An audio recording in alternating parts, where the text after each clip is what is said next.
નમસ્કાર મિત્રો, સ્વાગત છે તમારું અમારી ચેનલ ગુજરાત ન્યૂઝમાં। આજના તાજા અને સૌથી મોટા સમાચાર જોઈએ તો ચોમાસું ચારેકોર જામ્યું છે।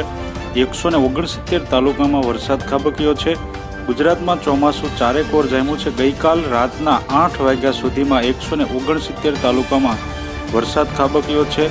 બનાસકાંઠાના લાખણીમાં આભ ફાટતા 10 કલાકમાં 11 ઇંચ વરસાદથી જળબંબાકારની સ્થિતિ ઉત્પન્ન થઈ છે। તો જૂનાગઢના માણાવદરમાં સૌથી વધુ 17 ઇંચ જેટલો વરસાદ ખાબક્યો છે। ખાસ કરીને સૌરાષ્ટ્રમાં સાંબેલાધાર વરસાદ વરસ્યો છે। આજે 29 જિલ્લામાં ભારે તો 4 જિલ્લામાં અતિ ભારે વરસાદની આગાહી કરવામાં આવી છે।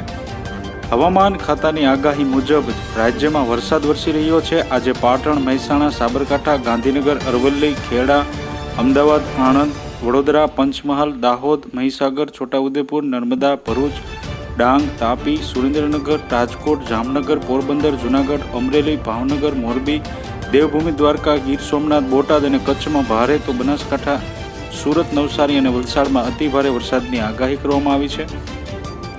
સમાચારમાં આગળ જોઈએ તો આંદોલનના 15મા દિવસે ભરતીનો બીજો નિર્ણય। ટેટ ટાટ પાસ ઉમેદવારોના આંદોલનના 15મા દિવસે સરકારે શિક્ષકોની ભરતીનો બીજો નિર્ણય જાહેર કર્યો છે। ડિસેમ્બર સુધીમાં રાજ્ય સરકાર 17,200 શિક્ષકોની ભરતી કરશે। 2011થી 2023 સુધીમાં લેવાયેલી ટેટની તમામ પરીક્ષા માન્ય ગણાશે।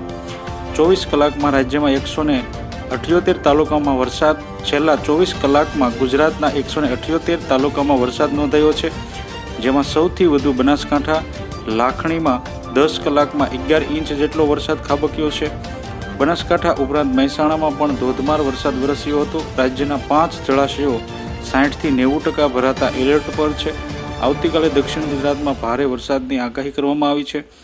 આવતીકાલે દક્ષિણ ગુજરાતના જિલ્લાઓમાં ભારે વરસાદની આગાહી સાથે યલો એલર્ટ જાહેર કરવામાં આવ્યું છે।